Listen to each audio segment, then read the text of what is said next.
다시 한번 2018 제주교육 국제 심포지엄에 참석해 주신 모든 분들에게 감사와 환희의 말씀을 드리겠습니다.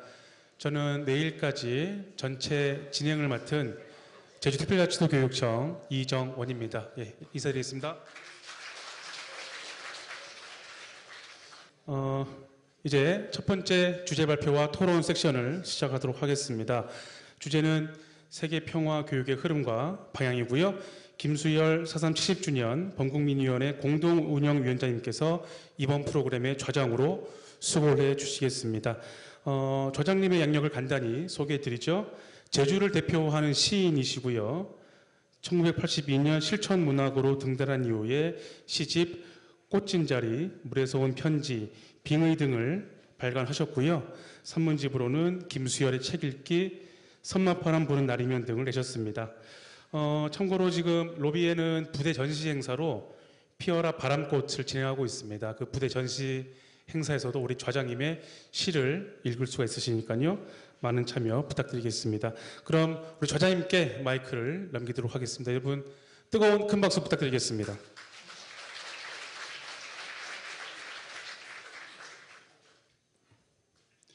금년이 뭐 아시다시피 전부 4.3 70주년입니다. 그 70년이 갖는 뭐 의미에 대해서는 뭐 새삼 강조하지 않아도 되지 않을까 하는 생각입니다. 그러니까 48년에 나신 분이 만 70살이라는 얘기가 아니겠습니까? 그러면 그분들은 뭐 어떠한 기억도 없을 것 같고, 근데 만약에 그때 10살이었다면 올해가 만 80이 되는 그런 나이가 아닌가 하는 생각입니다.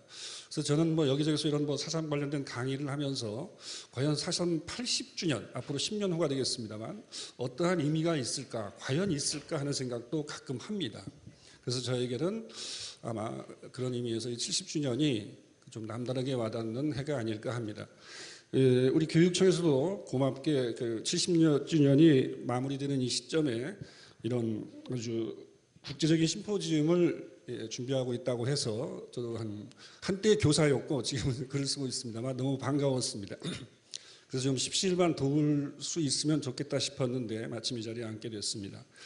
먼저 오늘 그 세계 평화 교육의 흐름과 방향이라는 주제로 그 기조 발제가 있겠고 또 세 분이 앞에 나오셔서 토론에 임하겠습니다. 먼저 그 오늘에 같이 하실 분들을 소개하도록 하겠습니다. 먼저 주제 발표를 해주실 분인데요.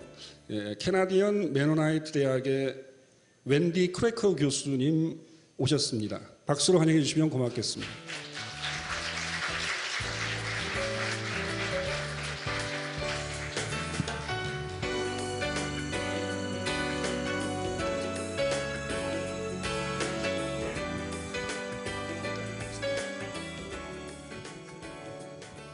다음에 토론하실 분들을 소개하도록 하겠습니다. 여기 제가 가지고 있는 자료 순서대로 하도록 하겠습니다. 특별자치도 한상희 장학사님 나와 계십니다. 박수로 환영해 주시면 고맙겠습니다. 다음에 성공회대학교의 이대훈 교수님 와 계십니다.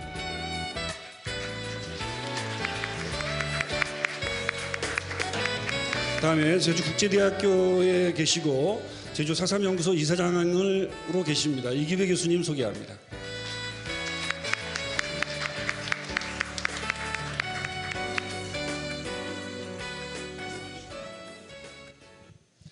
네, 다시 한번 큰 박수로 주제 강의를 듣도록 하겠습니다.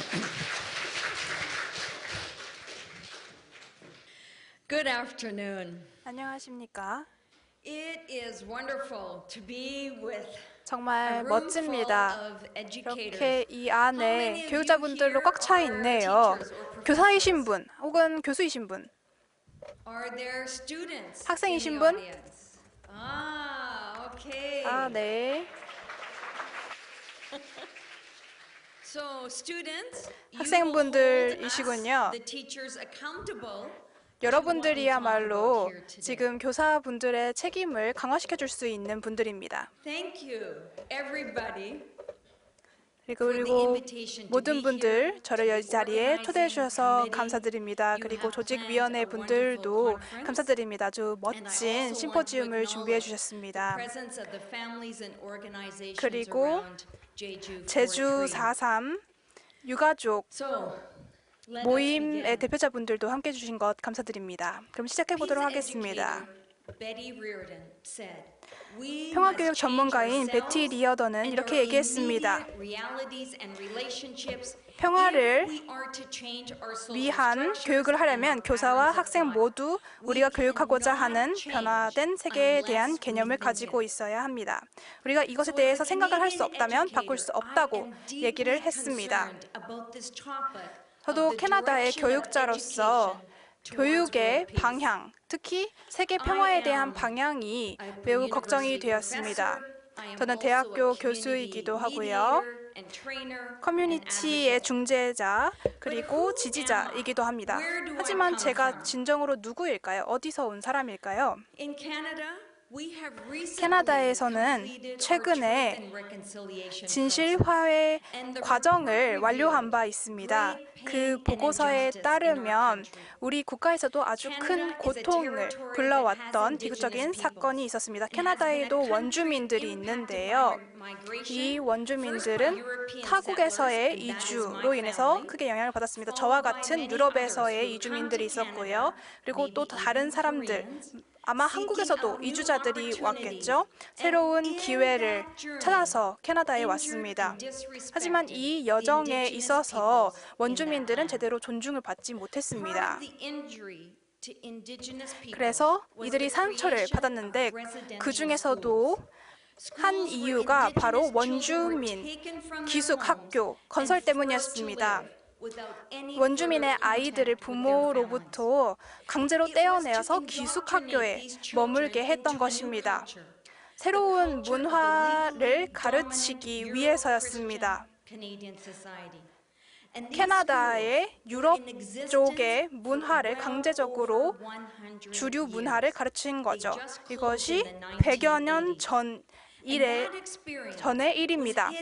이러한 사건은 대부분의 캐나다 역사에서 숨겨져 있었습니다.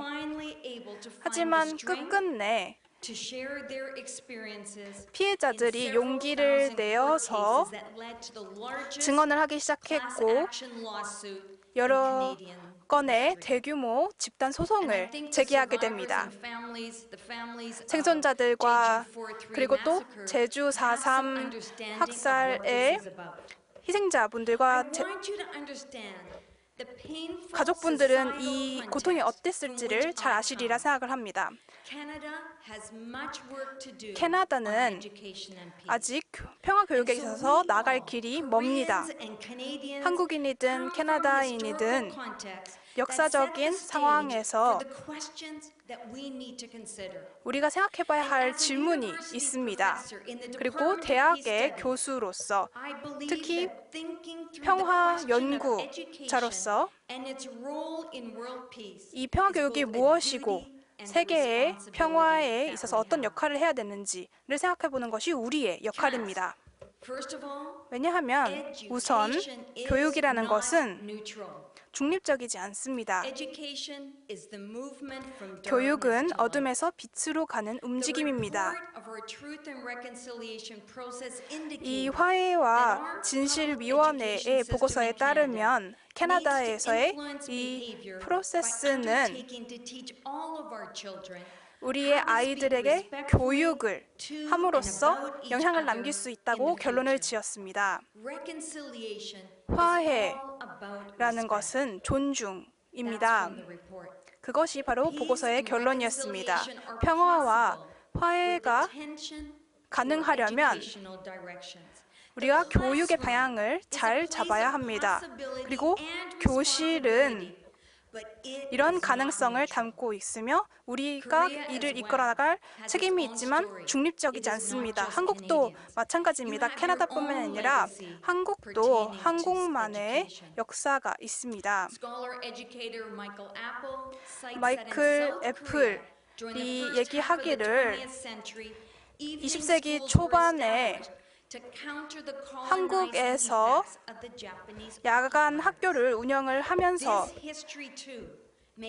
일제의 잔재를 싸워나가기 위해서 노력했었습니다. 이처럼 교실은 큰 영향을 미칠 수 있지만 긍정적인 영향 그리고 부정적인 영향 또한 끼칠 수 있습니다. 이런 사실들이 잘 알려져 있기 때문에 우리가 이 자리에 모여 있다고 말씀을 드리고 싶습니다. 파키스탄의 말랄라 유사프자이는 한 명의 어린이, 한 명의 교사, 한 권의 책, 한 자루의 펜이 세계를 바꿀 수 있다고 얘기를 했습니다. 그래서 우리가 어떻게 교육을 생각하느냐가 아주 중요한 시작점입니다. 그래서 교육과 평화를 연결 지을 수 있는 시작점이라고 할 수 있습니다. 평화교육 전문가 베티 리어던은 중립적인 교육은 없다. 왜냐하면 교육은 사회적 가치의 실현이기 때문이다 라고 아주 명확하게 얘기를 했습니다. 우리는 다 알고 있습니다. 학교는 낙원이 아닙니다. 하지만 낙원은 아니지만 학습은 낙원을 만들어낼 수 있는 장입니다. 지금 학생 여러분들을 지켜보고 있습니다. 왜냐하면 우리의 책임 중에 일부분이 여러분들의 학습이기 때문이죠. 한계가 있기는 하지만 교실은 여전히 가능성이 존재하는 곳입니다. 희망은 교실에 없어서는 안 될 중요한 요소입니다. 그리고 교육자들, 교사들, 우리가 믿어야 합니다. 이 교실이 변혁을 일으킬 수 있는 장소라고 믿어야 됩니다. 우리 자신, 학생들, 우리 사회를 바꿀 수 있는 곳이라고 믿어야 합니다. 그러면 우리 교육에서 우리를 도와줄 수 있는 목소리는 어디서 올까요? 케네스 부시와 다이아나 살타렐리는 학교가 운영되는 방식은 강력한 메시지를 담고 있다고 했습니다. 계속해서 학교 시스템을 타겟해서 보고 있습니다. 학생들과 교사들이 상호작용하는 장소이기 때문이죠. 그리고 교과서와 여러 커리큘럼을 통해서 조화롭게 살 수 있도록 하고 또 자신들이 세워놓은 시스템의 정당성을 교육을 합니다. 그래서 우리는 이것을 의식을 하면서 교육을 합니다. 이것이 사실이라면 교육이 사람들의 관계에 대한 사회적인 영향력을 끼칠 수 있다면 똑같이 사회적으로 파괴적인 효과도 낳을 수 있다는 것을 인식해야 합니다. 이러한 교실에서 특정 이야기와 사건이 부각되고 그 결과에 따라서 사회적 승인이나 정치적 승인이 가해지고 숙고할 만한 다양한 이야기들이 제기됩니다. 우리는 학생들에게 어떤 이야기를 강조해서 교육을 하죠. 그렇기 때문에 우리가 세계 평화의 한 역할을 한다고 할 수 있습니다. 그렇다면 교육자들이 어떤 것을 생각해 봐야 할까요? 교육 현장에서 교육자가 할 수 있는 일은 학생들이 자기 자신이 될 수 있도록 하는 것입니다. 교육자의 특성이라는 것은 아주 사려 깊고 정직해야 한다는 것입니다. UN 보고서에 따르면 교육의 내용과 과정은 평화, 사회 정의, 인권에 대한 존중, 그리고 책임감의 수용을 촉진시키는 것이어야 합니다. 어린이들은 폭력에 의존하지 않고 갈등을 해결하기 위해서 문제 해결, 비판적 사고, 의사소통의 기술을 학습할 수 있어야 합니다. 그렇다면 교육자분들, 여러분들의 가치는 무엇인가요? 여러분들이 이 가치를 전달할 수 있나요? 왜냐하면 여러분들이 가르치는 방식과 아이들이 배우는 방식에 이 가치가 영향을 줄 것이기 때문입니다.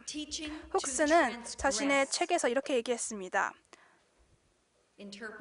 teaching to transgress. Yes, you have that correct.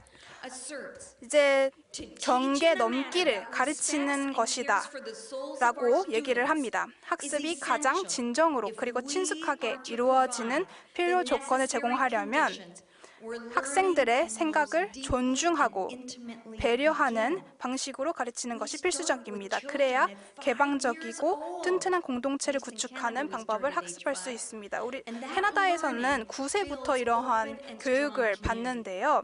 그래야 Education 개방적이고 holds the 튼튼한 potential for 공동체를 transformation 만들어 나갈 수 only if 있습니다. it is 이런 linked with educators 변혁이 who view 되려면 their work as 교육자 essential 분들이 in the 자신의 intellectual and 일이 spiritual growth 아주 of the 중요하다고 인식을 하고 아이들의 정신을 And I have 키우는 to say 일이라는 this 것을 now. 인식하고 있어야 This 됩니다. means that 이 the 말인 best 즉슨 curriculum is 가장 not the whole 최고의 answer. 커리큘럼이 Bell Hooks speaks of an 좋은 engaged 정답은 아닐 수 pedagogy 있다는 that 것입니다. emphasizes well-being and that teachers must be actively committed to a 교사들이 process of their 적극적으로 own self-actualization that promotes their own well-being. 나서야 됩니다. They are to teach 자신의 in a manner 웰빙을 that 생각을 really 해봐야 되는 empowers 것입니다. students. 그래서 정말 For both the 학생들에게 힘을 educator 실어줄 and 수 the 있는 student 방식으로 are 교육을 focused 해야 on 하는 building 것입니다. healthy and constructive character. 그래서 건강하고 개방적인 구조를 세울 수 있도록 도와줘야 합니다. 그래서 컨텐츠와 컨텐츠 전달 방식 모두 중요한 것입니다. 그래서 평화 교육을 변혁적인 교육으로 만드는 것이 중요한데 교실은 여전히 각 학교에서 가장 근본적인 가능성의 장소입니다. 교육자분들 이거 정말 믿고 계신가요? 그럼 평화 교육이라는 것은 무엇일까요? 평화를 향한 교육으로서 사회가 원하는 가치를 전달하는 교육입니다. 우리는 이것을 하기 위해서 의식을 갖고 해야 하고요. 그리고 사회가 원하는 가치라는 것은 인간이 근본적으로 필요한 니즈를 말합니다. 그래서 베티 리어던이 이렇게 얘기를 했죠. 평화라는 것은 인류 번영을 위해서 가치를 조합하는 것이라고 했습니다. 그리고 평화 교육은 우리가 세계 시민으로서의 역할을 할 수 있게 하고 인류를 현재 상태로 만들었던 사고의 패턴을 바꿈으로써 진정한 지구 의식의 개발을 촉진시키는 것에 중점을 두고 있다고 했습니다. 이러한 개발이 사회 구조와 그 상태를 변화시킬 수 있게 해준다는 거죠. 다글라스가 이거에 대해서도 이미 얘기를 했었죠. 그래서 인류 이런 과정에서 변화의 필요성이 그 평화 교육의 중심에 있어야 합니다. 그렇기 때문에 변화가 사고방식, 세계관, 가치, 행동, 관계, 공공 질서를 이루는 구조에 영향을 미치는 심오한 세계 문화적 변신을 의미한다는 것을 강조하는 것이 아주 중요합니다. 그래서 의식, 사람이 살고 있는 세계가 변하게 되는 것입니다.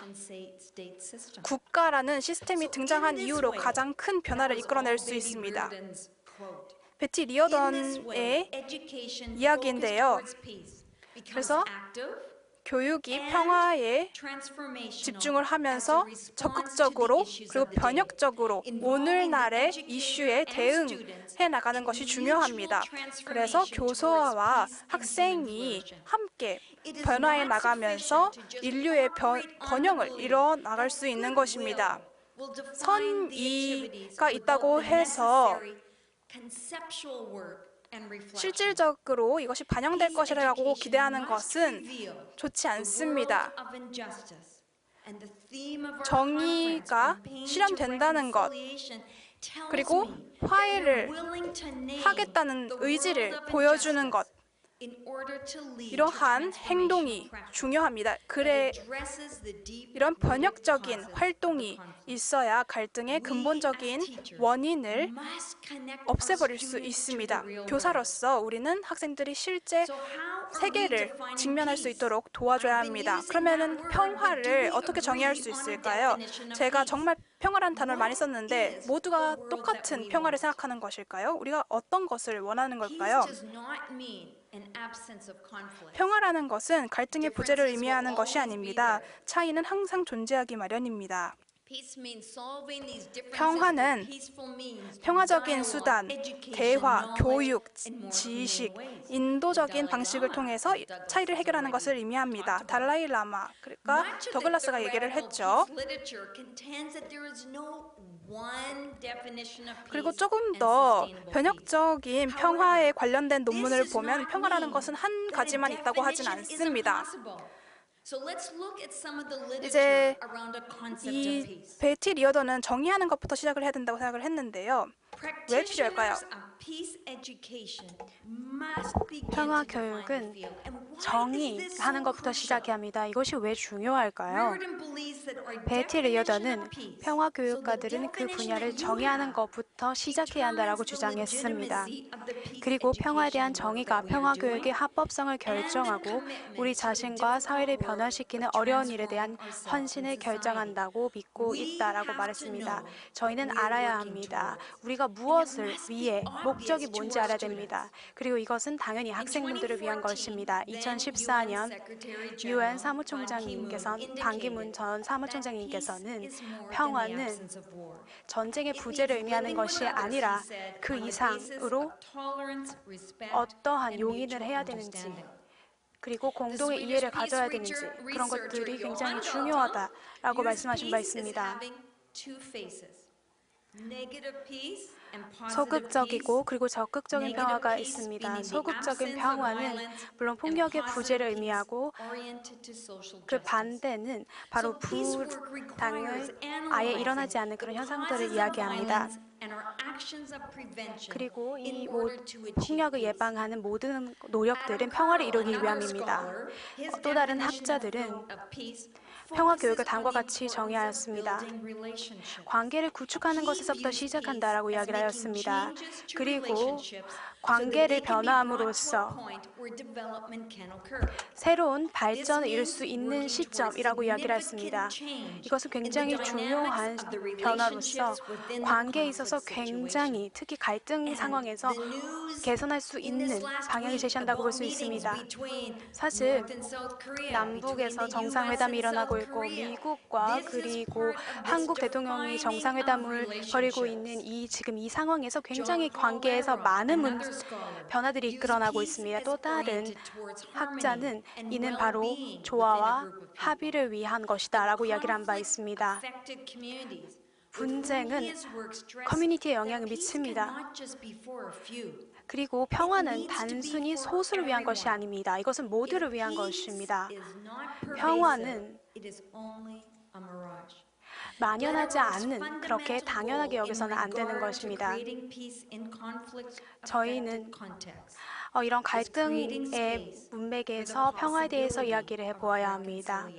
화해에 대해서도 다시 생각을 해보아야 합니다.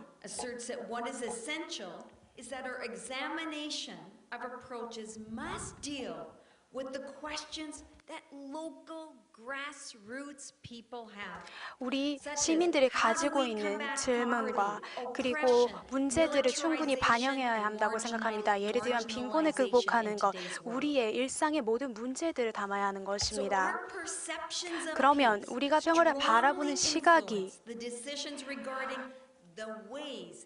우리가 어떻게 평화를 이루어 나갈지, 즉 추구할지 뿐만 아니라 우리가 평화 교육을 어떻게 진행하는지에도 지대한 영향을 미친다고 볼 수 있습니다. 그렇기 때문에 우리는 평화 교육을 그리고 평화를 정의하는 데 있어서 많은 노력을 기울여야 합니다.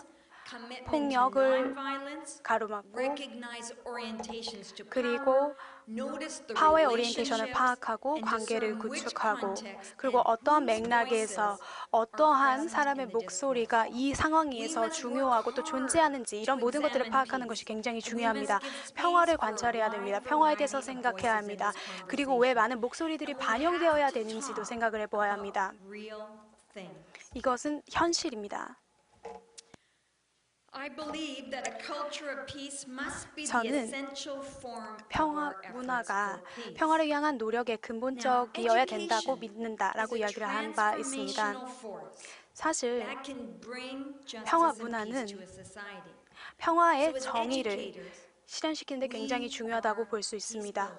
저희는 그런 맥락에서 보았을 때 평화를 구축해 나가고 있는 것입니다. 스스로 저희가 평화를 만들어가고 있는 것입니다. 또 다른 학자는 변혁시키고 줄여나가고 그리고 모든 폭력들을 차단하는 것을 의미한다라고 얘기했습니다. 케빈 클레이는 새로운 피스빌딩의 전략은 높은 수준의 협력을 의미한다라고도 이야기를 하였습니다. 존 펄라라타는 피스빌딩이 모든 절차를 포함하고 있으며 이를 통해서 모든 갈등을 변혁시키고 그리고 평화로운 관계로 나아갈 수 있다라고 이야기를 한 바 있습니다.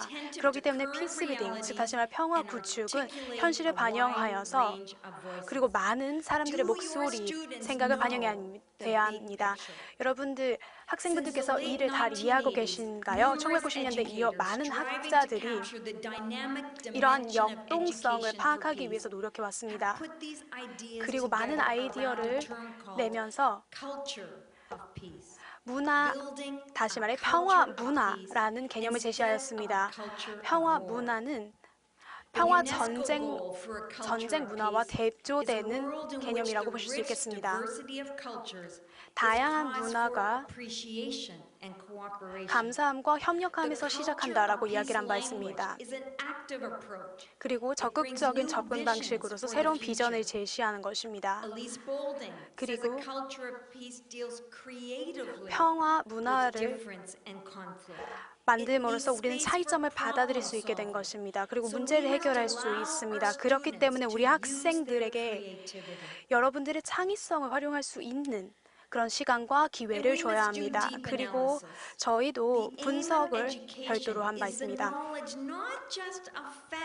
이것은 사실뿐만 아니라 가치에 관한 지식이라고 볼 수 있습니다. Peacebuilding Education, 다시 말해 평화 구축 교육은 우리가 일상생활에서 그리고 우리의 가치를 드높이는 것이 바로 이러한 교육의 목표라고 볼 수 있습니다. 그렇기 때문에 한국의 현재 문제가 뭘까요? 그리고 어떻게 우리 시민들이 그 문제를 바라보고 있나요? 교육자로서 우리는 간단한 토론을 통해서 이 문제를 해결할 수도 없고 간단한 시각을 가질 수도 없습니다. 우리는 학생들에게 귀를 기울이고 그리고 새로운 가능성을 열므로써 학생들에게 어떻게 건설적인 공간을 평화를 위해서 만들 수 있을지에 대해서 생각해 보아야 합니다.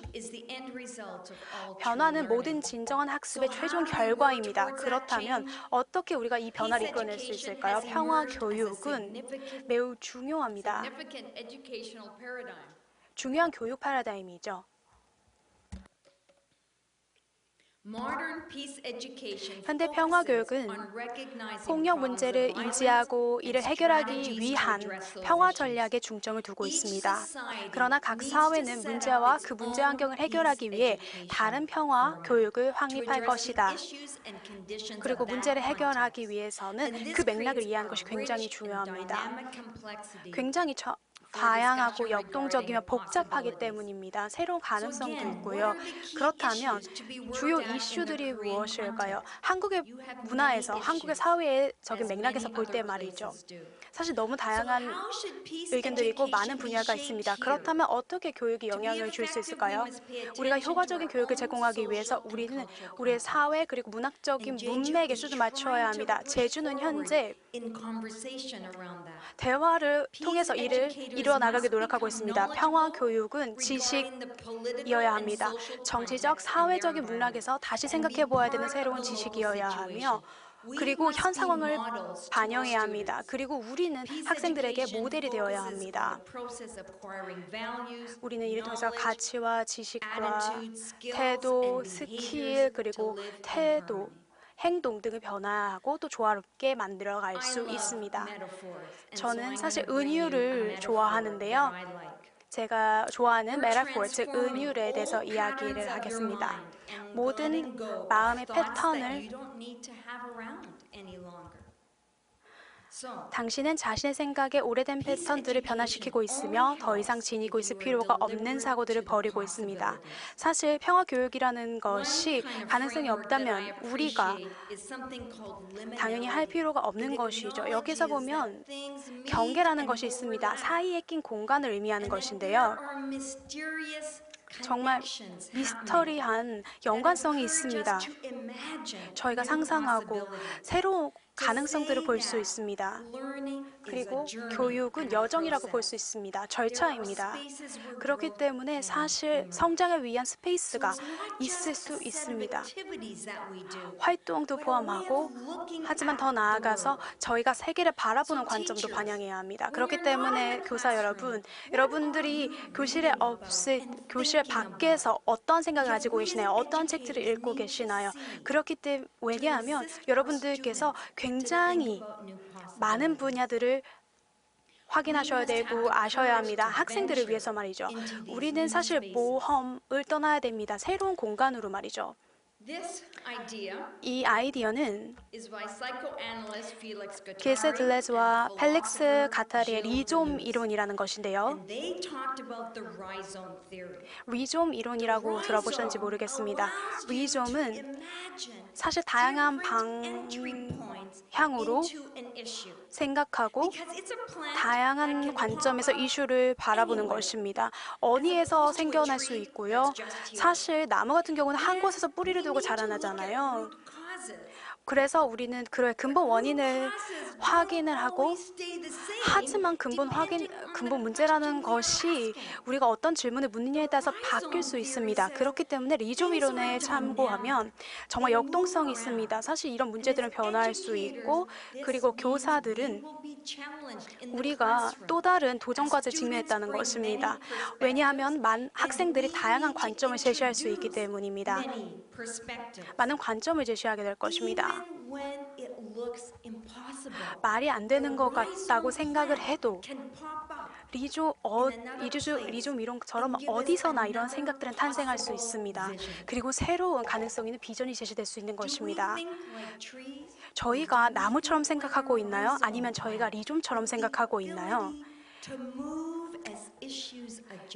문제가 바뀔수록 저희도 스스로를 조정해 나가야 하는 것입니다. 제가 요청을 받은 주제인데요. 세계 평화를 향한 교육이란 주제입니다. 넬슨 만델라는 교육은 당신이 세계를 변화시키기 위해 사용할 수 있는 가장 강력한 무기이다라고 이야기를 하였습니다.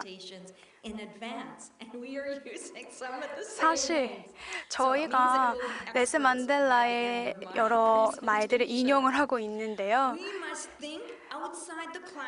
사실 교실 밖에서, 다시 말해 저희의 정형화된 생각에서 벗어나서 행동하고 새로운 아이디어를 현실화시키는 노력이 필요합니다. 얼마나 많은 교육청 관계자분들이 함께하고 계신가요? 몇몇 분들이 교육청에서 오신 걸로 제가 알고 있는데, 네, 몇몇 분들이 손을 드신 게 보입니다. 저희는 교육 정책을 더욱더 활성화시켜야 합니다. 이를 통해서 평화라는 아이디어를 현실화시켜야 됩니다. 우리는 같이 사는 법을 배워야 합니다. 그리고 많은 사람들은 교육이 이를 도울 수 있다고 이야기를 한 바 있습니다. 그리고 사회적 통합,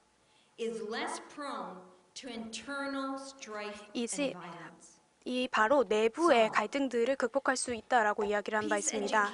평화 교육은 여러 갈등 환경 속에 복잡하고 역동적인 현재에 대응하기 위해 노력해야 합니다.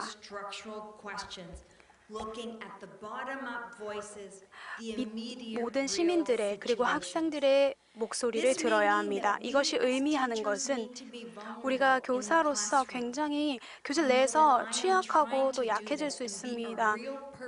하지만 정말로 제가 진정한 사람으로 거듭나고 또 진정한 학생으로 거듭나기 위해서 교실은 이런 곳으로 변화해야 합니다. 폭력을 뿌리 뽑는, 평화를 추구하는,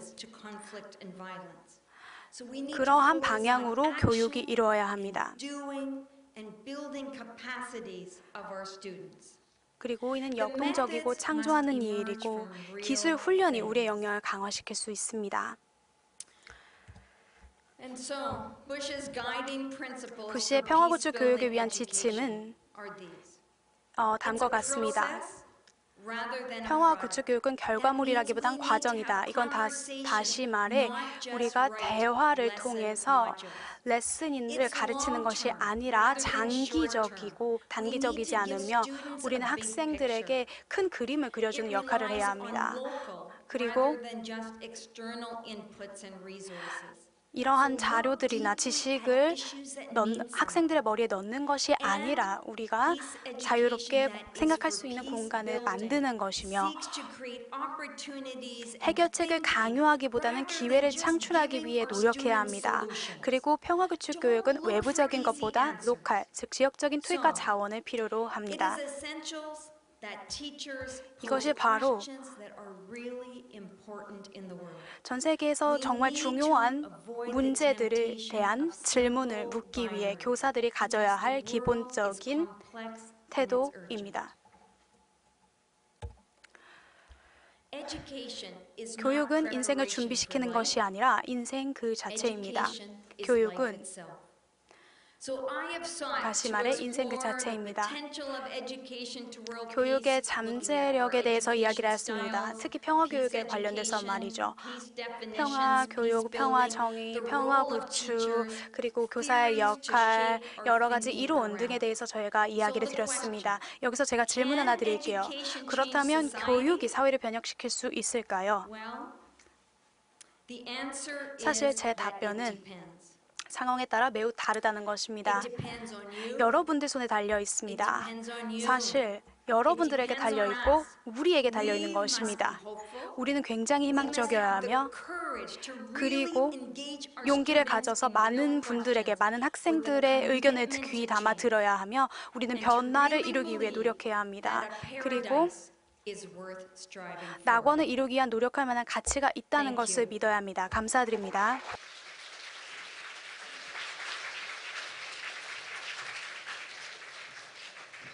힘에 넘치는 열정적인 강의를 잘 주제 발표를 들었습니다. 여러분들 다시 한번 큰 박수로 좀 주세요.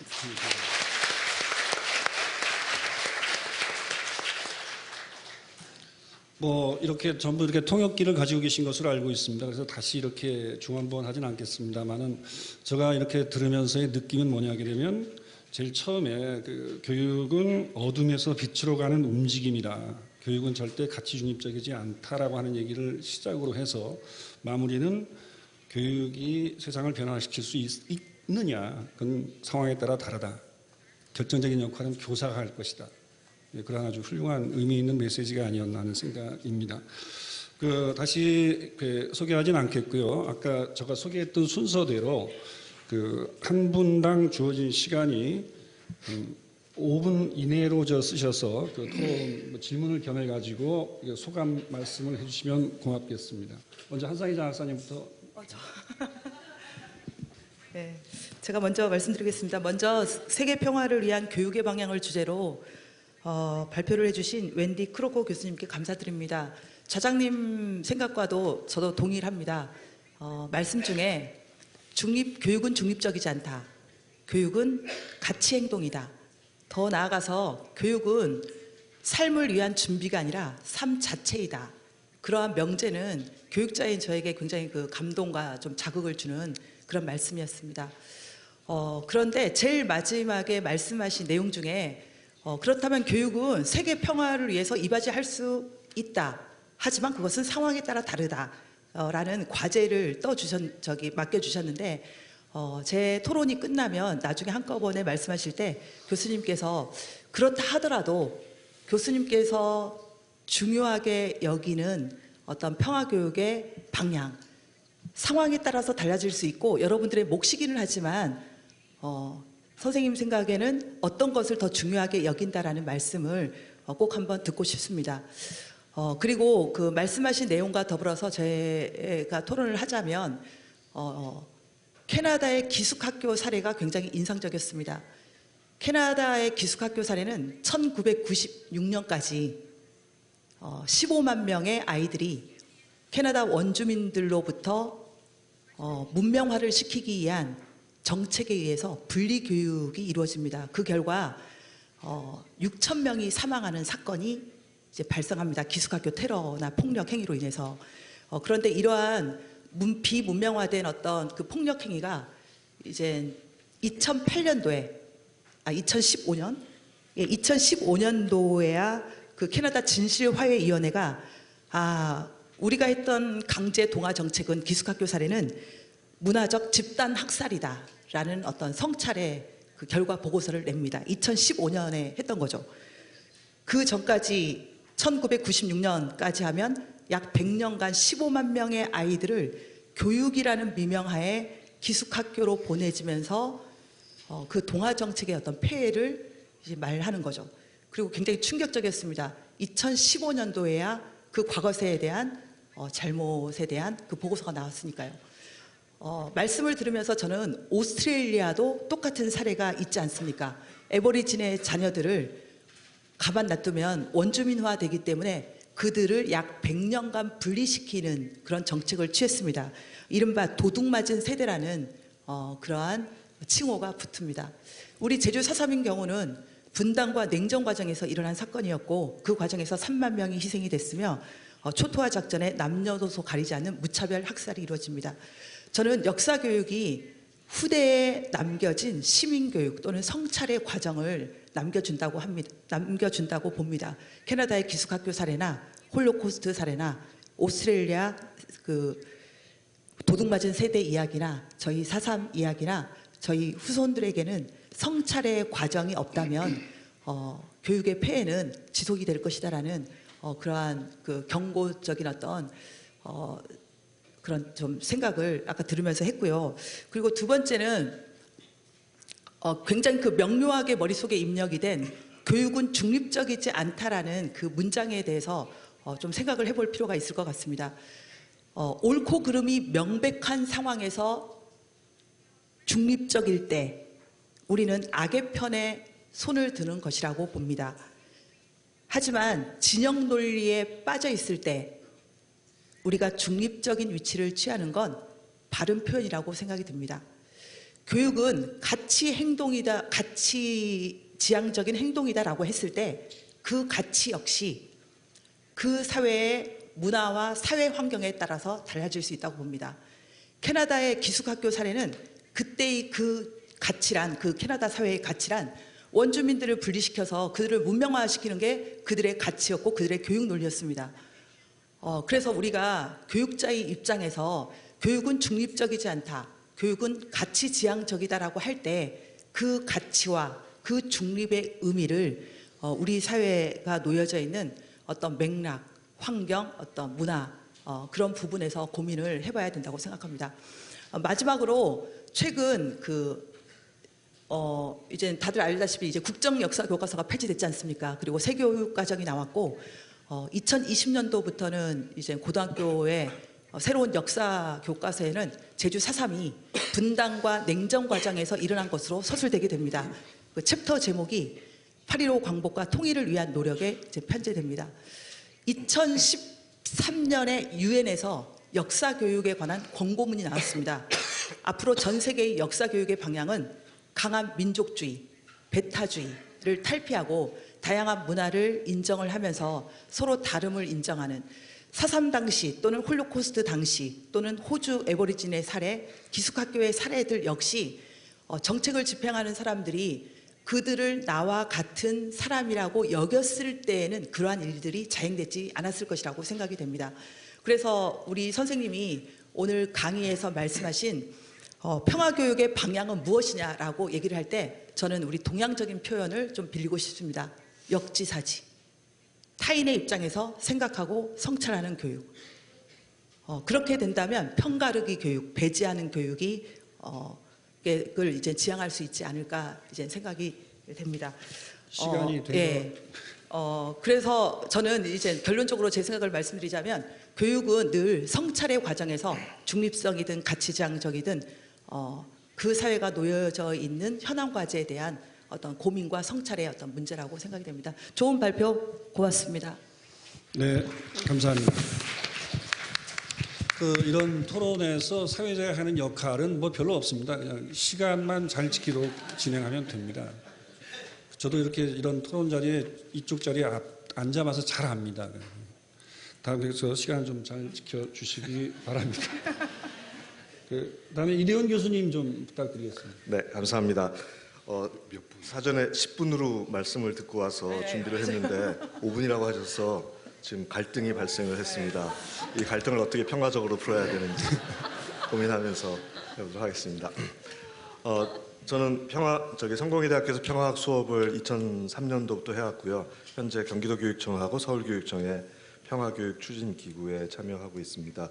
평화교육을 독립적인 주제로 다뤄주셔서 제주도교육청에 감사를 드리고 오늘 굉장히 뜻깊은 자리라고 생각을 하고요. 그다음에 웬디 크래코 교수님은 평소에 알고 같이 평화교육 연수도 하고 했는데 오늘 발표문 시간이 짧아서 다 못하셨는데 웹사이트에 올라간 발표문 자체를 보시면은 굉장히 보기 드문 높은 수준의 발표문을 준비하셨습니다. 그래서 찬찬히 보시는 걸 제가 여러 평화회의에 참석을 했는데 이번 발표문과 같이 종합적이고 15사람 이상의 굉장히 핵심적인 이론을 근거로 들면서 평화교육을 종합적으로 정리한 글을 찾아보기가 힘듭니다. 굉장히 수작의 발표문을 준비해서도 감사드리고요. 요약을 하자면 제 요약은 평화교육을 변혁적 교육이라고 이제 쭉 설명을 하신 거고요. 여기서 트랜스포머티브라는 것을 이제 전환적이라고도 번역을 하기도 하고 변화지향적이라고 번역을 하기도 하는데 저는 변혁적이라는 번역어를 더 좋아하는데요. 왜냐하면 여기에 트랜스포머티브는 체인지하고 달리 폼을 변화시킨다는 것을 의미를 갖고 있어요. 그래서 형식과 오래된 구조와 관성까지 변화시키는 깊은 변화를 의미하고 있어서 저는 변혁적 교육으로서의 평화교육 그것이 굉장히 중요한 요소라고 보고 거기에서 또 하나 저는 아직 충분히 한국에서 더 강조돼야 된다고 보는데 교실 자체가 강력한 정치적 메시지를 갖고 있다. 교실에서 교사와 학생들의 관계, 교실을 어떻게 운영하는지 거기서 평화라는 주제와 평화교육의 콘텐츠를 어떤 방식으로 다루는지가 굉장히 중요하다는 점을 갖고 있는데요. 이 점도 저는 훨씬 더 많이 강조돼야 되는데 시간이 부족했던 것이라고 보고요. 유네스코의 표현을 저 유네스코하고 13년째 교사 연수를 전 세계적으로 하고 있습니다만은 평화교육 관련해서 유네스코에서는 요새 이런 얘기를 합니다. what to learn, 무엇을 배우는 것보다 how to learn이 훨씬 더 중요하다라고 말씀을 하시는데 그거를 웬디 교수님께서는 이제 벨 훅스를 인용하시면서 페다고지의 변혁이 있어야 된다. 그러니까 변혁적 교육은 페다고지의 변혁이 있을 때 변혁적 교육이라고 하는데 이 페다고지도 한국어로 번역하기가 굉장히 힘든 맥락을 갖고 있는데요. 쉽게 얘기하면 배움의 철학, 배움이 일어나는 구성학, 컨스트럭션, 배움이 일어나는 정치학이라고 번역할 수가 있겠습니다. 그래서 유네스코 용어로는 how to learn, 어떻게 배우는 것이 가장 중요하다. 이렇게 보면 저희한테 시사점이 굉장히 많은 게 도전이 들어오게 됩니다. 그러니까 이슈 중심으로, 사건 중심으로, 토픽 중심으로, 주제 중심으로, 콘텐츠 중심으로, 텍스트 중심으로 배우는 게 평화교육에 충분치 않다라는 도전입니다. 더 심하게 얘기하면 적절치 않다라는 도전이기도 합니다. 그래서 이슈나 주제나 콘텐츠가 아니라 교실에서 일어나는 정치학, 교실의 구성, 교사와 학생의 권력관계, 그 속에서 일어나는 어떤 민주적이고 평화적이고 관계적인 감수성, 관계가 어떻게 구성되는가, 거기서 이 복합적인 고도의 수준의 컬래버레이션이 어떻게 경험되는가, 그래서 교실 자체가, 배움 자체가 새로운 삶으로 대안적인 정의의 공간으로 어떻게 재규정될 수 있을까. 평화교육의 문화가 완전히 달라야 다른 세상을 만들 수 있다는 이 전제를 어떻게 갖고 들어올 수 있을까. 우리가 우리의 익숙한 것에 충실해서는 경계성, 리미널리티, 경계성을 평화교육에 갖고 들어올 수 없다라는 웬디 교수의 우리가 익숙한 대로 하는 것은 우리가 경계성에 위치한 이 소수와 보이지 않는 점을 충실히 다룰 수 없다라는 것을 우리가 어떻게 교육에 갖고 들어올 수 있을까. 이게 굉장히 큰 도전이 됩니다. 저는 평화는 도전적이라고 생각하고 논쟁적이라고 생각하고요. 한국의 맥락에서 새로운 도전, 논쟁, 차이, 이견 있는 사람들과 감정이 편하게 함께 나눌 수 있는 것, 역사 해석이 완전히 다른 앞으로 북한 사람들하고 만나면 다른 사람들하고 만나서 우리가 같은 우리가라는 것을 만들어 나가는 그 구성적 과정은 어마어마한 도전이라고 생각을 합니다. 그래서 평화교육은 말끔하거나 진실지향적이거나 정치적 올바름으로 절대로 성취할 수 없고 한국적인 것에 익숙해서 한국의 교육 풍토와 교육 패러다임에 익숙해서 제대로 추진될 수 없는 것이고 많은 오류들이 그동안에 나타났다는 점, 나는 평화교육을 또 다른 정치적 올바름의 프로파간다로 전락시키는 그러한 경험적 오류도 굉장히 많이 나타났고 기성세대의 역사관을 다음 세대에 그냥 일방적으로 전수해 주려는 그런 오류도 나타났다는 점을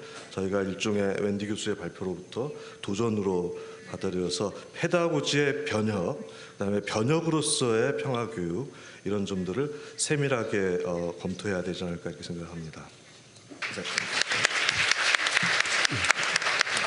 네, 고맙습니다. 이렇게 마지막으로 우리 이기배 교수님의 그 토론 내지는 그 질의를 듣고요. 그 다음에 웬디 교수님께서 그 질문 내용에 대해서 답을 듣는 시간을 갖도록 하겠습니다. 이기배 교수님.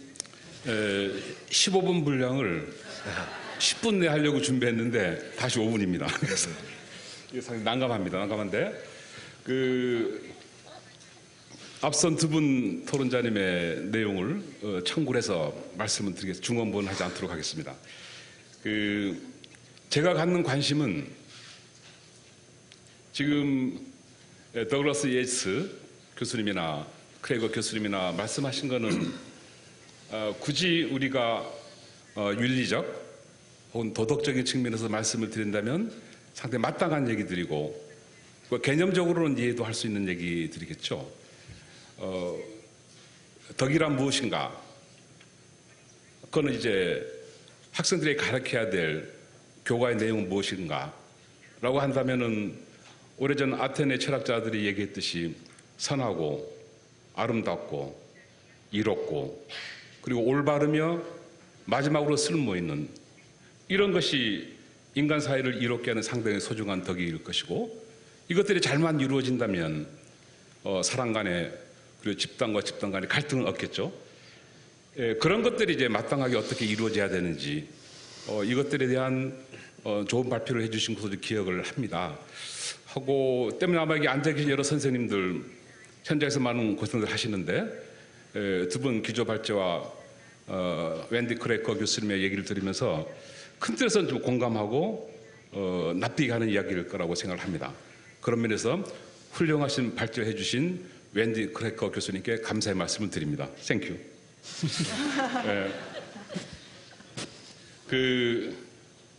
저는 상당히 어려운 주제라고 봅니다. 왜냐하면은 사실 저는 4.3에 대한 토론을 할 요량으로 이 심포지엄을 수용을 했는데 봤더니 교육이론에 대한 얘기가 태반이어서 제주도에서 진짜로 교육이론을 열심히 하시는 많은 교수님께 죄송하다는 말씀을 드리지 않을 수 없습니다.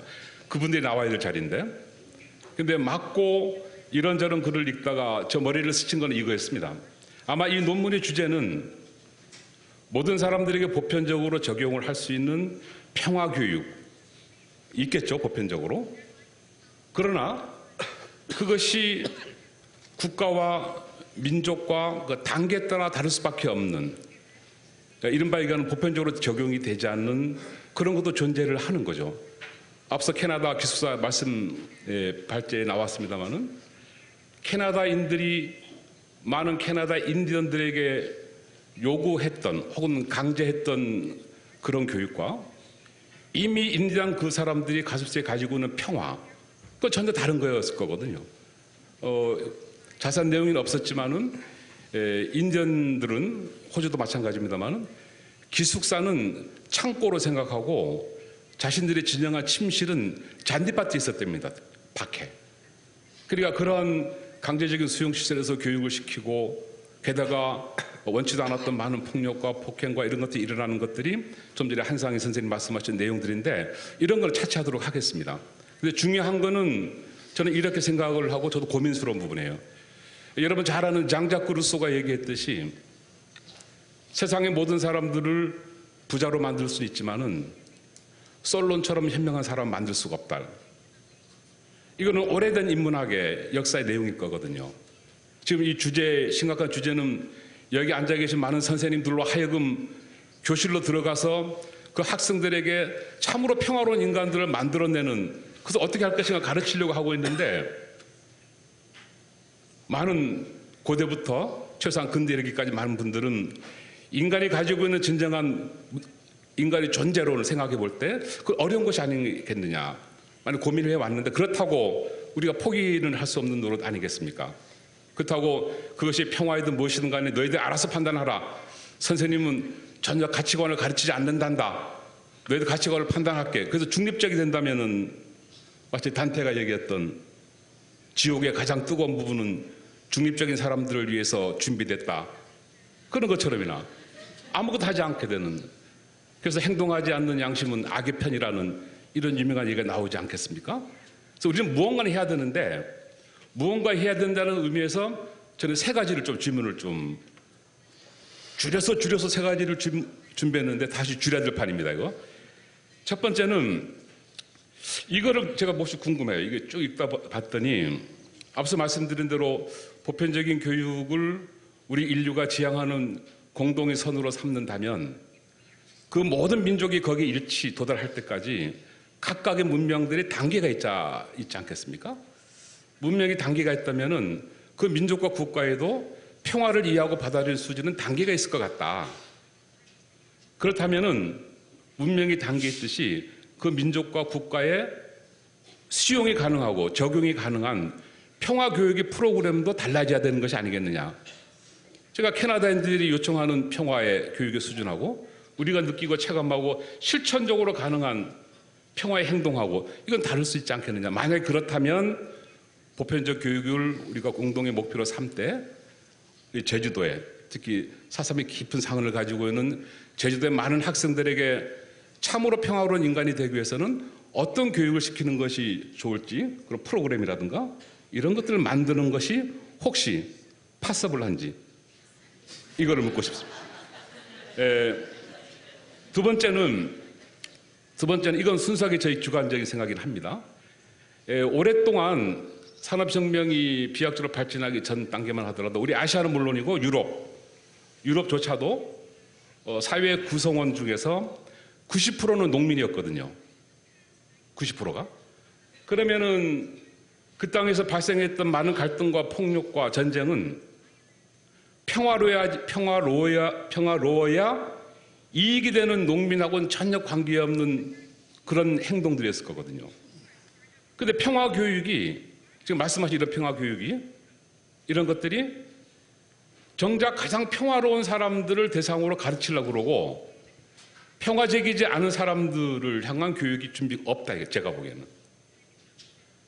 작은 도덕인 해적, 큰 도덕이라 불리는 황제, 그리고 국가의 이익을 위해서 아주 약탈적인 정치인과 군인, 그리고 그들을 지지하는 탐욕스러운 자본가들, 그들을 위해서 준비되는 평화교육은 과연 무엇인가? 이미 평화로운 사람들에게 평화를 얘기하고 정작 평화가 필요한 사람들에게는 평화교육에 대한 이거 어떻게 할 것인가? 이 문제도 있지 않겠느냐? 라고 소박하게 생각을 합니다. 그래서 아마 여러분 잘 알다시피 뭐 토마스 모어를 비롯한 유토피아 계열의 많은 작품들이 이러한 지배 권력의 부도덕함과 타락을 질타하기 위해서 보다 이상적인 사회로 가려면 어떻게 해야 될 것인가. 가장 먼저 견제하고 가장 먼저 질타를 하는 것이 지배 권력의 도덕성의 회복이지 않습니까? 그런 의미에서 그거에 대해서는 우리 훌륭하신 웬디 크래커 교수님 어떻게 생각하시는지 두 번째 질문을 하고 싶고, 마지막으로는 이겁니다. 사사물 현장에서 이렇게 하시는 분들 많이 계신데 진짜 문제가 있습니다.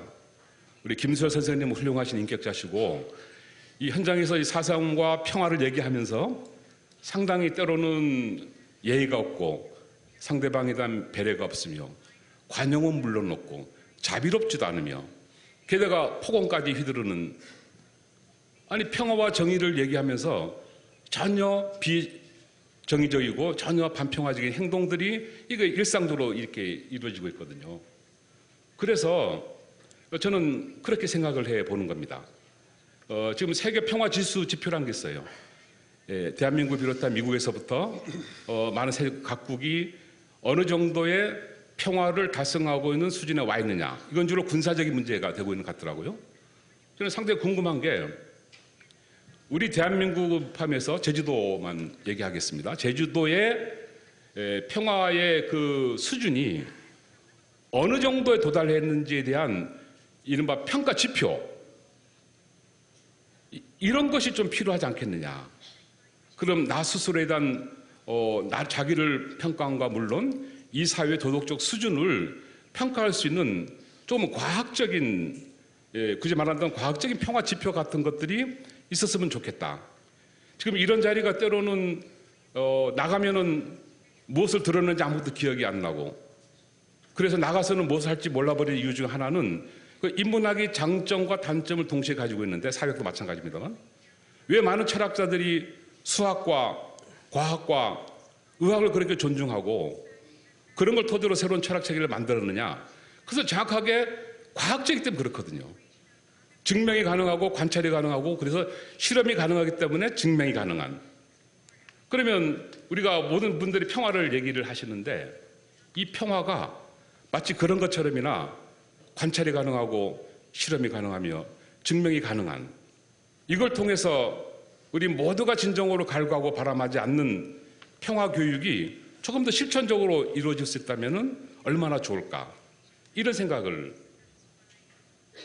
제가 해봤습니다. 그래서 마지막으로 이 평화 구축 교육을 위한 액션 플랜입니다. 이론이 아니라 액션 플랜, 이런 것들이 적절한지 혹시 발제자께서 알고 계시고 우리 제주도에 선물을 주고 싶다면은 그에 관련된 많은 가르침과 고견을 청하면서 토론을 마치도록 하겠습니다. 고맙습니다. 네, 결국 10분 썼습니다. 글에 5분 하면 보통 10분 정도로 쓰더라고요, 보니까. 그러니까 시간을 넉넉하게 드리지 못해서 죄송합니다. 그래서 그 웬디 교수님께서 뭐 메모하시는 것 같습니다만, 저 나름 이렇게 세 분의 토론자들이 하신 이 얘기를 좀 압축시켜 보면, 아까 이기배 교수께서는 저도 이런 얘기는 참 딱 이렇게 뒤통수를 한 대 맞은 기분인데, 그 지역적인 평화 지수가 필요할 게 아닌가. 지역 내 지역, 뭐 어떤 일반적인 국가 단위가 아니라, 왜냐하게 되면 국가 단위로 계산했을 경우에는 상당히 그 지역이 가지고 있는 경험과 정서가 다르기 때문에, 저는 제주인 경우에 그런 아주 한 70년 전에 그런 엄청난 사건을 겪은 여기에서는 평화를 어떻게 보고 있는지, 그런 데 질문이 계셨던 것 같고요.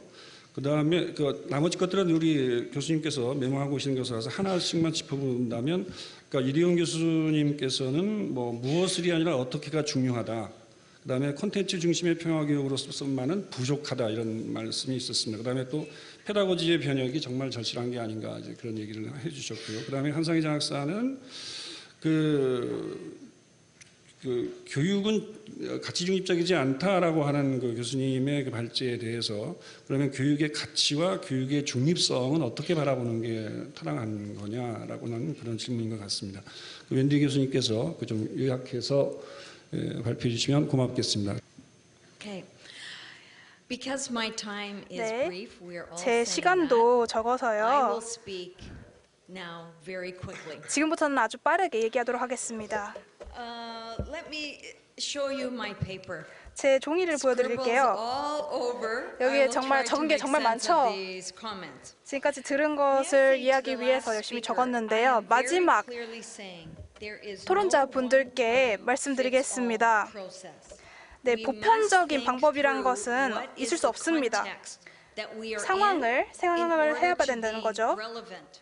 그래서 연관성을 살려야 됩니다. You might find it interesting. There exists already a global 이미 peace index, as 이제 he has 세계 mentioned, 평화 and one 지수가 could 있죠. evaluate 말씀하셨듯이 Jeju Island based 이제 on that. 제주 I went to a 섬도 그것을 사용을 presentation 해서 by the 평가를 할 수 founder of the 있습니다. Global Peace Index, and it was 사실 surprising to me 이 to 지수를 find out 개발하신 that it 분의 was 발표를 들으실 수 initiated 있었는데요. by a business person.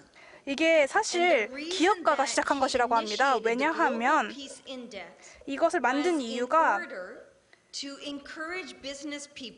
기업가들이 사람들의 복지에 대해서 기업이 활동을 하고 있는 지역의 사람들의 복지에 대해서 생각해 보도록 만들었으면 좋겠어서 만든 지수라고 합니다. 그래서 평화 구축을 생각하고 만든 지수가 아니었던 거죠. 그래서 저희가 더 분석을 해볼 수 있다고 생각을 합니다. 어떻게 무엇을 측정을 하는지 더 분석을 해볼 수 있다고 생각을 합니다. 왜냐하면 첫 번째 토론자분들께서 말씀하셨다시피 이게 가치 중립적인 활동이 아니기 때문입니다. 문헌들이 이렇게 얘기를 하죠. 위치, 자신의 위치가 어디냐, 입장이 어디냐를 먼저 파악하라고 합니다. 내가 무엇을 얘기하고 있는지를 이해를 해야 하기 때문이죠. 캐나다인으로서 나는 누군지, 지금 어떤 이슈를 겪고 있는지, 이것을 바탕으로 이제 여러분들께 코멘트를 드릴 수 있습니다. 그 누구도 중립적일 수 없습니다. 우리가 교사로서 교실을 들어갈 때 우리는 우리만의 이야기를 하게 되는 것입니다. 제가 어제 집에서 무엇을 겪었는지, 그리고 나라에서 어떤 일이 있었는지를 제 입장에서 교실의 학생들에게 얘기를 해준다는 것이죠. 그래서 제가 교습을 하는 방식에 영향을 끼치게 됩니다. 그리고 학생들도 학생들의 입장을 밝힐 수 있도록 해줘야 됩니다. 자신의 집에서 무슨 일이 있었고 사회에서 어떤 일을 겪고 있다고 생각을 하는지 얘기를 할 수 있어야 됩니다. 북미에서 뭐 X세대들이 아주 현실 세계에 대해서 두려움을 느끼고 있는데요. 근데 이러한 두려움은 우리가 교사로서 느끼는 두려움과 다릅니다. 그래서 사람들이 어디서 왔고 그들의 이야기가 무엇인지를 이해해야 합니다. 그래서 교육이라는 것이 고정된 관점에서 나올 수 있는 것이 아닙니다. 우리는 유동적으로 누가 교사이고 누가 학생인지를 고려해 가면서 학생으로부터도 배울 수 있고 학생도 교사로부터 배울 수 있겠죠. 그래서 평화 교육이라기보다는 글로벌 트렌드로 나타나는 것은 평화 구축 교육이어야 된다고 생각을 합니다. 지금 현장에서 새롭게 등장하고 있는 단어인데요. 평화 구축 교육이라는 것은 지금 ing 하고 있다. 평화를 구축하는 교육인 거죠. 하는 교육인 것입니다. 움직이고 있는 것이고 하나의 과정이고 하나의 여정입니다. 건설적으로 이런 교육을 하기 위해서는 우리가 평화를 먼저 정의를 내려야 됩니다. 다시 한번 강조를 드리고 싶습니다. 지금 무대 위에 5명이 평화라는 단어를 어떻게 사용하고 있는지 각자 다 다른, 조금씩은 다른 정의를 가지고 있을 것입니다. 평화, 교육에 있어서 우리는 협력적이어야 됩니다. 서로의 의견을 들어줘야 되고요. 그래야 우리가 확실하게 부정적인 방향으로 나가는 것을 예방할 수 있습니다. 다른 사람의 여러 의견을 들음으로써 그것을 예방할 수 있는 것이죠. 그리고 이러한 대화는 상향식이어야 됩니다. 우리는 이미 이와 관련된 지식을 갖고 있습니다. 우리는 아주 처음부터 시작하는 것이 아닙니다. 학생과 교사 모두 어떻게 하면 되는지를 잘 알고 있습니다. 그리고 말씀은 안 드렸지만 이 토론에서 아주 중요한 것은 권력에 대한 분석입니다. 이를 통해서 어느 방향으로 가야 되는지를 알 수 있습니다. 첫 번째, 토론자분께서 이제 기숙학교 얘기를 하시면서 이제 이민자들의 리더들이 그것을 좋은 일이라고 생각하면서 했다고 말씀하셨는데요. 사실 그들도 좋은 일은 아니라는 것을 알았을 것이라고 생각을 합니다. 그냥 자기의 권력을 행사하기 위해서 한 거죠. 그리고 저희가 여러 이야기를 들어보면 구조적으로 분석을, 권력에 대한 분석을 해야 된다는 것을 느끼게 됩니다. 우리가 이 권력을 요소로서 명명하지 않는 순간 우리가 교육에 있어서 위험이 발생한다고 생각을 합니다. 네, 그래서 다 질문에 대해서 말씀을 하신 것 같네요. 말씀을 드린 것 같네요. 네. 그 플로어에 계신 분들의 질문이 어떻게 접수가 됐는지 한번 확인 좀. 지금 그 여기서는 웬디 교수님에게 들어온 질문입니다. 뭐 화면에 나온 것으로 알고 있는데요. 캐나다는 인디언을 첫 번째 이주민으로 부른다고 들었다. 유럽의 이주민과 동등한 위치에 두는 말로 미국이 인디언들을 원주민으로 부르는 것과 다르다는 것을 안다. 그 말 속에 녹아있는 철학이 무엇인지 교수님으로부터 직접 듣고 싶다. 이것이 다문화 사회로 가는 한국 사회에 어떤 메시지를 줄 수 있는지 듣고 싶다라는 질문이 와 있습니다. 우리 웬디 교수님 가능하신지요, 답변이?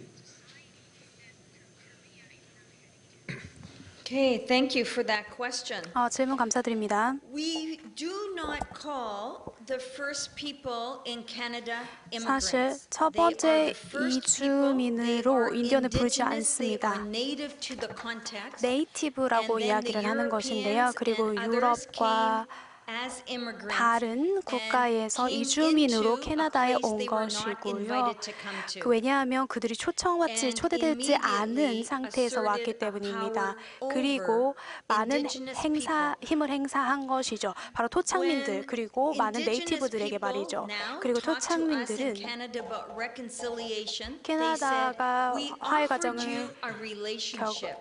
지내면서 새로운 관계를 구축하고 가족이 될 수 있는 기회를 주고 그리고 대신에 오너십을 가지지 않는 것 이런 것들을 저희가 제안한 바 있습니다. 문화적인 제노사이드적인 측면에서 보았을 때 tribal genocide of certain groups of indigenous people. 토착민들 학살하고 이런 것들을 여러분들이 아실 것이라 생각하는데요. 굉장히 사실 저희 예전 조부모들께서 사실 토착민들이 살고 있던 이 국가에 와서 이주해서 이 사람들을 몰아낸 것과 같지 않습니까? 그렇기 때문에 진실을 찾고 그리고 화해를 하는 것이 굉장히 중요하며 이 기회를 통해서 새로운 관계를 구축할 수 있게 된 것입니다. 그리고 화해에 대해서 다시 한번 말씀드리면 그리고 이주민들이 사실 토착민들을 몰아내지 않았습니까? 사실 한국말로 reconciliation, 즉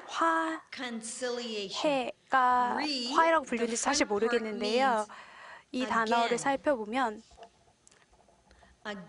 첫 번째 파트는 다시, 두 번째는 다시 친구를 만들다, 이러한 의미로 다시 저희가 해석할 수 있겠습니다. 이를 통해서 다시 말해서 저희는 화해 과정을 통해서 새로운 관계를 정립하고 진정한 벗으로 벗어난 것입니다. 그렇기 때문에 저희가 이야기를 해야 하는 것은 우리가 서로를 잘 알아야 하고 파악해야 하고 우리의 우정을 만들어내야 되고 그리고 아주 기본적인 부분에서부터 다시 관계를 시작하고 정립해 나가야 된다는 것입니다. 제가 저희 같은 사람들한테 막 그렇게 이야기를 합니다. 정착민들 혹은 많은 분들이 여러분들이 여러 가지 행사에 참여함으로써 서로를 알아나가야 된다. 이것은 옵션이 아니다라고 이야기를 합니다. 그래서 사실 저는 많은 데모나 프로테스트에 참여를 했었었는데요. 사실 토착민들이 저를 초대하면 저는 꼭 갑니다. 그것은 관계에 관련된 것입니다. 관계를 만들어 나가고 그리고 여러분들을 이해하고 싶다라는 메시지를 던지는 것입니다. 여러분들과 함께하고 싶다. 이러한 메시지를 던지는 것이죠. 다문화 국가라는 것은 우리가 다 동일해진다는 것을 의미하는 것은 아닙니다. 만약에 그렇다면 문제가 되는 것이죠. 이것이 바로 캐나다가 겪고 있는 문제입니다. 우리가 모두 다 친구입니다. 캐나다 안에선 말이죠. 하지만 다 개개인별로 다른 점을 알고 그리고 우리가 서로 같다라고 생각하지 않고 우리가 차이점이 다르다는 것을 받아들여야 됩니다. 이게 사실 어려운 질문이라 이게 충분히 답이 되었는지 모르겠습니다. 네, 고맙습니다. 다시 질문이 하나 더 프롬프트에서 들어왔는데요. 저도 아까 웬디 교수님의 발제를 들으면서 궁금했던 질문입니다. 허진석 선생님인데 어디 계신지 모르겠습니다만 고맙습니다. 교육이 사회를 변혁시키려면 우리의 손에, 그러니까 교사의 손에 달려 있다라고 하셨는데 학생의 입장에서 학생이 할 수 있는 노력에는 어떤 노력이 있을까요? 라고 하는 질문이었습니다. 웬디 교수님으로부터 생각을 듣도록 하겠습니다. Okay, students. 네, What can you do? 학생분들 Well, 어떤 as a 일을 하실 teacher, 수 there are 있을까요? certain things I would like 교사로서 you to do, but I don't think that is 어떤 일을 해야 exactly your 될지 question. 말씀드릴 수 있겠지만 그런 I would 질문 like 아닌 것 you to 같네요. just believe everything I say to you. 네, 제가 여러분께 joking. 말씀드리는 I'm just 것을 joking. 다 Do 믿으실 필요 not believe 없습니다. everything that I 다 say. 믿으시면 안 됩니다. I think as students, you need 학생으로서 to begin to think for 여러분들은 yourselves. 자신의 생각을 가지셔야 됩니다. 여러분의 세대의 문제는 무엇인가? 어떻게 여러분 세대가 평화를 정의할 수 있겠는가? 아마 여러분들이 정의하는 평화와 제가 생각하는 평화는 다를 수 있습니다. 왜냐하면 여러분들이 성장하는 시간에 생겨나는 문제들은 제가 겪었던 문제와 다르기 때문입니다. 저는 기후변화 전혀 못 겪어봤습니다. 제가 성장할 때 그런 일 없었습니다. 하지만 여러분들은 아마 기후변화가 친숙할 겁니다.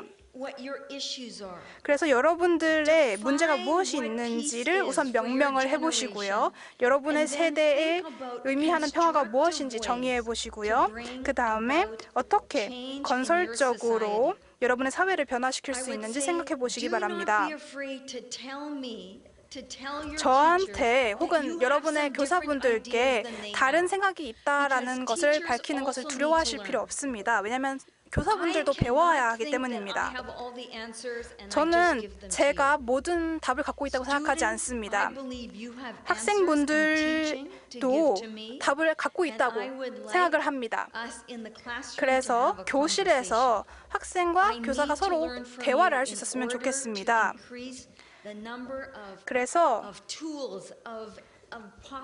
우리가 가질 수 있는 해결책의 숫자를 더 늘리고 싶습니다.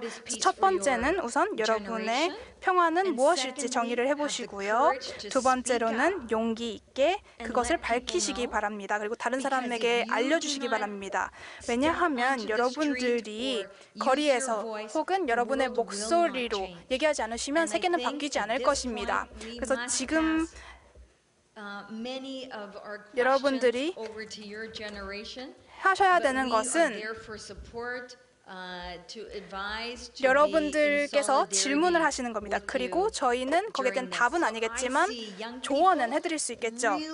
그래서 젊은 분들께서 세계에게 가르쳐줄 수 있는 게 많다고 생각을 합니다. 목소리를 드높여주시기 바랍니다. 네, 지금 두 분이 질문이 들어와서 그 질문을 소개했습니다. 마지막으로 정리할 수 있는 시간을 각 세 분의 토론자들에게 한 2분 정도 드리도록 하겠습니다. 네, 이번에는 우리 이기배 교수님부터 역순으로 해서 마무리 발언 겸해서 해주시면 고맙겠습니다. 네, 감사합니다. 여러 곤란하고 갑작스러운 돌발 질문에 성실하게 답변해 주시면 그래프 교수님 감사 말씀드립니다. 저는 예전에 그런 말은 했던 적이 있습니다. 아마 여러분들 4.3에 대해서는 깊든 그렇지 않으든 다 알고 계시기 때문에 이거 어떻게 교육할 것인가 고민들 많이 하셨을 테고 한 번 정도 폴란드의 아우슈비츠를 갔다 오신 분들은 그런 경험들 갖고 계실 겁니다. 독일의 대통령이 직접 그 길을 가고 그리고는 신드러 리스트 영화를 보고는 제일 먼저 보고는 학생들에게 독일 학생들에게 아우슈비츠를 갔다 오고 신드러 리스트에 대한 독후감을 제출을 하라. 도덕적이고 정의로운 정권이 있을 때 가능한 얘기들이긴 하지만 그런 것들이 교단에서의 양심과 정의를 통해서도 물론 가능할 거라고 생각을 합니다. 그래서 여기 앉아 계신 존경하는 여러 선생님들이 앞으로 오게 될 또 다른 4.3의 80년, 100년을 위해서는 상당히 중요한 역할을 짊어지고 계시고 그런 면에서 여러분이 존경의 말씀을 드립니다. 아마 여러분 이렇게 하시면 어떻겠습니까? 저는 어느 날 혹성 탈출이라는 영화를 보고는 가끔 그 말을 한 적이 있었어요. 그 혹성 탈출을 보면은 인간들이 그 타락과 전쟁과 갈등으로 인해 다 멸망하고 유인원이 다스리는 세상이 왔을 때 자그마한 숲속의 교실에서는 이렇게 가르치는 장면이 나오더라고요. 유인원은 유인원을 죽이지 않는다. 유인원은 유인원을 죽이지 않는다. 유인원은 유인원을 죽이지 않는다. 끊임없이 불살생에 대한 이것이 짧게 지나가는 장면이었었는데 그 시나리오 작가는 어떤 의도로 썼는지 모르겠지만 저는 상당히 다가왔습니다. 만약에 우리 교육 현장 아마 그 학교는 아마도 숲속의 학교는 유치원 정도 학교일 것 같아요. 그래서 지금 뭐 유치원에 갈등이 있습니다만 그런 단계에서부터 우리 아이들에게 진짜 제주도의 진정한 평화만이 한반도의 평화 그리고 글로벌한 차원에서의 평화를 위한다면은 우리가 어디선가 일시적으로 동시에 그런 것도 가능한다면 해볼 만한 가치가 있을 것이고 그렇지 않다면 이 지역에서만이라도 우리 아이들에게 끊임없이 사람은 사람을 때리지 않는다. 사람은 사람을 죽이지 않으며 뭐 사랑하란 말을 하도 많이 들으니까 사랑이 미워. 하도 사랑을 많이 얘기하니까 거꾸로 때리지 않고 죽이지 않으며 이런 시기에 대한 얘기를 저는 만약에 제주도가 선도적으로 해보고 여기서 완성된 교육을 우리가 중앙으로 수출하는 전파 중앙에서 받는 것이 아니라 지방에서가 중앙을 향해서 발신하는 평화교육에 대해서 그런 날이 하루빨리 오기를 바랍니다. 여러분 수고해 주십시오. 네. 생각 같아서는 2분이 지나면 마이크가 자동으로 꺼졌으면 좋겠습니다만 그 시스템은 안 되어 있는 것 같습니다. 그다음에 이대영 교수님 2분 부탁드립니다. 네. 평화학이 대학교와 교육청에서 평화학이 도입된 것도 저희가 OECD 국가들 기준으로 보면 가장 늦은 상태에 있습니다. 그리고 평화가 추상적으로 오해될 수 있는데 최근에 피스빌딩에 관련된 자료와 이번 발표 자료를 세세히 검토해 보시면 매우 정교한 훈련 과정과 단계별 설계가 이미 굉장히 많이 진척이 나가 있습니다. 그래서 이 오해가 우리 사회에서 굉장히 큰 장벽이라고 느껴서 말씀을 드리는데 굉장히 정교하게 이미 개발된 분야다라고 말씀을 드리고 싶고요. 그다음에 지식교육이나 기존의 교육하고 다른 점은 피스빌딩 교육으로 가게 되면 역량교육으로 완전히 바뀝니다. 역량교육. 그래서 삶에 어떻게 개입하고 어떻게 쓸 수 있는 역량교육으로 바뀌는 점인데 아쉬운 점은 저희가 교사 양성 과정에서 이 점이 지금 거의 다뤄지지 않아서 이 갭을 어떻게 그러니까 이거를 수행할 수 있는 교육자의 역량과 이것을 해야 되는 니즈와의 갭이 지금 굉장히 큰 문제로 대두되고 있어서 이거를 정책적으로 좀 감안해 주시면 좋겠고요. 그 다음에 이 변화에서 이제 웬디 교수님께서 우리가 변해야 구조가 변한다라고 하는 것에 의미 부여를 더 하고 싶은데요. 상층부에 있는 꼭대기 권력만 폭력이나 폭력적 갈등을 야기하는 것은 아니에요. 그러니까 리존적 패러다임은 뭐냐면요. 지금 우리 일상에서 벌어지고 있는 광범위한 혐오 현상, 제주에서 예멘 난민에 대한 폭행을 포함해서 광범위한 끊임없이 소수자 약자 찾아서 혐오 타겟화하는 이 현상은 일상적으로 소소하게 일어나고 있는데 이게 거대한 권력 구조하고도 연동이 돼 있어요. 저희 오랫동안 군부 독재에서 경험하면서 식민지 형사 못하면서 학교 안에 남아있는 군대식 문화와 식민지적 용어 관행은 구조와 일상이 연결된 거거든요. 그다음에 분단해서 적 아니면 우리라는 이분법은 일상에서 끊임없이 뭐 아니면 더 이쪽이야 저쪽이야 결론만 말해라는 이분법하고 또 연결이 돼 있거든요. 그래서 이게 리조메 패러다임입니다. 리조메 패러다임. 일상에서의 작은 혐오와 차별과 사소한 무시와 이것이 거대한 권력 구조와 맞닥뜨리면서 폭력을 끊임없이 재생산해내고 수십 년간 세계 최고의 청소년 자살률과 노인층 자살률을 기록하고 있는데 사회 전체적으로 반성적 성찰이 없는 이것은 구조와 우리가 연결된 영역이거든요. 그래서 마지막으로 저는 덧붙이고 싶은 말씀은 이 모든 것의 전환 트랜스포메이션에 이제 평화교육이라는 화두가 지금 21세기에 우리한테 주어져 있는데 굉장히 준비할 게 많이 있어서 다 함께 지구한 노력을 같이 해야 될 그러한 필요가 있다 이렇게 말씀드리고 싶습니다. 네, 고맙습니다. 그다음에 한성희 박사님. 네, 저는 교육의 몫이 교사와 학생만이 아니라 사회 전반으로 확대돼야 되는 문화운동이라고 볼 때 여기 우리 4.3 유족회장님 된 그 오임종 선생님도 나오셨는데 가시리뿐입니다. 원래 대한민국 경찰이 경찰 영웅으로 선정된 인물이 문영순 서장님이십니다. 매스컴으로 통해서 아실 분도 계시는데 4.3 당시에 예비검속 희생자 명령이 떨어졌을 때 성산포 경찰서장이었던 이 문영순 서장은 공문에다가 부당함으로 불이행이라는 글자를 써서 희생자가 6명이에요. 근데 이제 가시리에 4.3기를 해설하시는 분이 지금 잠시 쉬고 있습니다만 현재 91세 강승주 할아버지라는 분이 계신데 2년 전에 그분이 입이 이만큼 나왔습니다. 왜냐하면 당신 나이가 89세여서 세상 마무리를 할 나이인데 내가 왜 4.3을 기억한다는 이유로 4.3길 해설사가 되느냐. 그리고 나서 며칠 후에 저한테 와보라고 하시더라고요. 오라고 해서 저한테 한 이야기가 있습니다. 이 사례가 어떤 평화교육의 어떤 그 교육이 지금까지 캐나다든 호주든 우리나라든 일정 부분에서 배제와 소외 어떤 차별 기능을 담당해 왔다면 교육이 화해와 평화, 정의로움을 지향해야 되는 사회적인 어떤 책무성을 띄어야 된다는 사례를 요 이야기 사례로 해서 제가 마무리를 하고 싶습니다. 자장님께 특별히 2분을 더 할애해 주시라고 부탁드리고 싶습니다. 왜냐하면 제 이야기는 여기 와 있는 고등학생들에게 특별히 부탁드리고 싶은 내용이 공유하고 싶은 내용이기도 해서 그렇습니다. 그런데 그 예비검속 희생자 명령이 떨어졌을 때 성산포 경찰서에 그 89세, 2년 전에 89세 그 할아버지도 수감이 돼요. 벌벌벌 무서워서 떨고 있었습니다. 옆에 누가 있는지도 모르는 채로. 그런데 그 문영순 서장이 앞으로 나와서 하시는 말씀. 여러분들은 죄가 없습니다. 각자 돌아가서 열심히 사십시오. 제가 풀어주는 것이 아니라 이것은 하늘의 뜻입니다. 그 청소년이 생각을 했대요. 성산포 서장이 풀어주는 건데 왜 자기의 공적을 취하지 않고 하늘의 뜻이라고 얘기를 할까. 내가 여기에서 풀어나기만 하면 저분처럼 인생을 살아야겠다고 결심을 했대요. 그리고 89세가 되는 동안에 완전히 까먹었대요.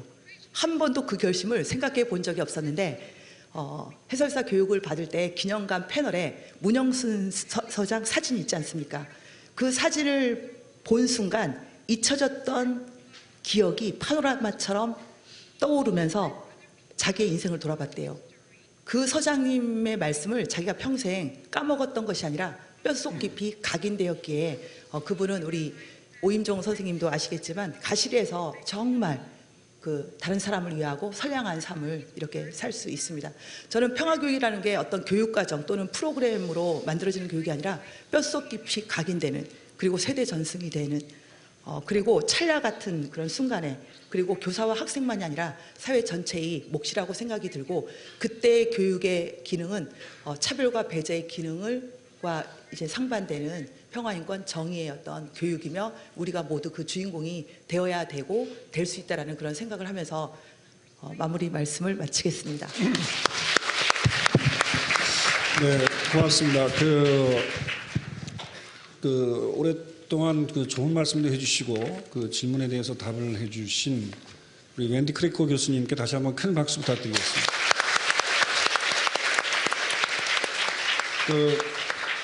오늘 90분 동안 어떻게 들으셨는지 모르겠습니다. 크래커 교수, 웬디 교수의 그 마지막 얘기가 이렇게 좀 제가 이렇게 그 밑줄 그어진 거 보니까 저도 이렇게 와닿았던 것 같습니다. 이 얘기로 확인하면서 자리를 마무리할까 합니다. 교육은 교사가 세상을 변화시킬 수 있는 가장 강력한 무기다. 많이 새겨 듣고 한 번쯤 우리 교사들이 생각해 봐야 되지 않겠나 하는 생각을 좀 해봤습니다. 긴 시간 동안 함께 해주셔서 너무 고맙습니다. 이상 모두 마치도록 하겠습니다.